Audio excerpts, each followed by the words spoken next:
Welcome back to Upfront in Kenosha. In the months following the Jacob Blake shooting, an independent investigator ruled Officer Rustin Sheskey's use of force justified.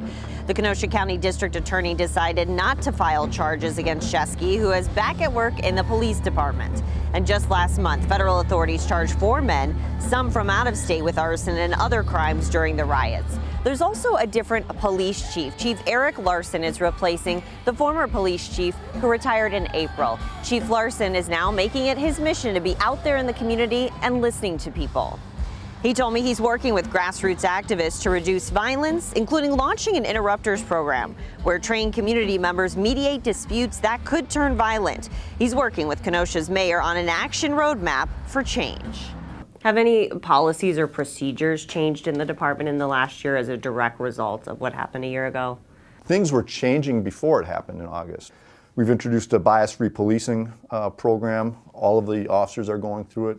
Recently, we attended a community, essentially a community bias training, where members of the community sat down with our officers and they had conversations of what bias is. Because it's interesting that you only know what you know, and you don't know what you don't know necessarily.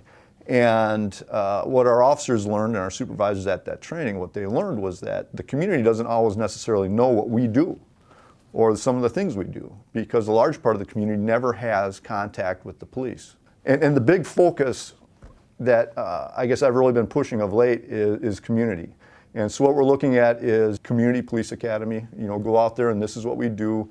A reverse academy where we bring citizens in to talk to our police officers, to share their experiences, because a lot of our officers don't necessarily come from disadvantaged backgrounds. So give them an understanding of this is what people face. So it's been an interesting year, and I think a lot of it is positive change.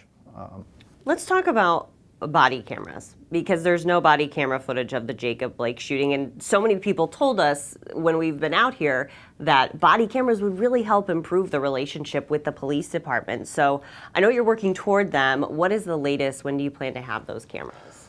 Oh, and we can't get them soon enough. We all want them. Right now the contract is being tossed back and forth between attorneys, and so that's kind of been the sticking point. We're ready to go. We know what we want. We have a plan to put them out, and it's just a matter of this contract. Any sort of timetable in terms of whether this will be a year, a few months? Oh, I'm still hoping for, we had said from the get-go, third quarter. It started out being the beginning of third quarter. Now I'm hoping by the end of third quarter we'll have everything in place. When it comes to Rustin Sheskey, the officer who shot Jacob Blake, what capacity is he working now? He's currently performing administrative tasks attached to the Detective Bureau. Going forward, so I assume he's not on the streets, right? Correct. Going forward, is that the plan to keep him that way, or what's the future hold for him? You know, I think it's too soon to say, really, because I don't know that where we are with the community right now, that some are ready for him. And even though, you know, he was cleared of all, you know, through the investigation, I just don't know if we're ready for that right now, or the community's ready. So it's going to be a day-by-day operation. He is performing meaningful work. I want to ask you, when we talked to people in the community about a year ago, they had strong feelings. This has just happened with Jacob Blake. Some of them were telling us they felt like the police department was racist. They said it's a bad relationship. 1 year later, how would you rate the police department's relationship with the community? If you had to give it a grade, a letter grade, what would you say?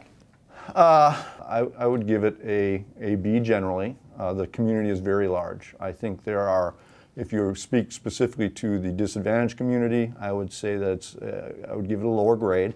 But we're working towards building those relationships back up. I think that maybe we didn't, you know, if there was tension before in the past, which I've been told that, you know, Kenosha has always been, you know, this way as far as relations with the minority community, is that, you know, we've been described as racist, and that dates way back.